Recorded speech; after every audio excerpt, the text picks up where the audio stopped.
We're going to solve this equation, so our first thought is to try to use that PEMDAS in reverse. I'm going to look at the left side and see if there's anything to add or subtract from this side of the equation. I can see a plus 7, so I'll subtract 7 from both sides. Of course, these cancel. On the left side, that leaves me with a negative 2x to the 3/2 power. And of course, negative 9 and negative 7 combine to make negative 16. Took care of that. I'm going to move up the ladder a little bit here. Let's see if there's anything to multiply or divide. I can see there's a negative 2 to divide both sides by. These will cancel, leaving on the left side x to the 3/2 power.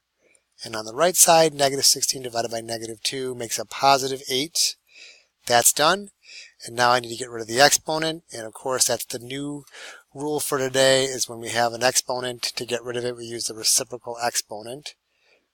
In the original problem, that numerator was an odd number, so I don't need to bother with a plus or minus. I'm just going to get the answer.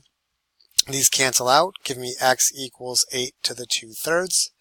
If I was going to try and do this mentally, I'd be trying to figure out a number that multiplies by itself this many times to make 8. So what times itself 3 times is 8, makes 8. That'd be 2.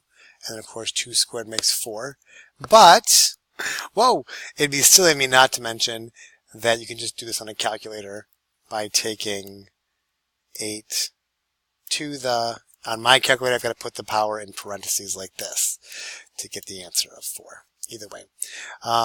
So I think x equals 4, but now just as a final check, I'm going to take that 4 and go back to the original problem and see if negative 2 times parentheses 4 to the parentheses 3/2 plus 7, this should equal negative 9. It does, so I know I'm correct. And that is my final answer. Good luck.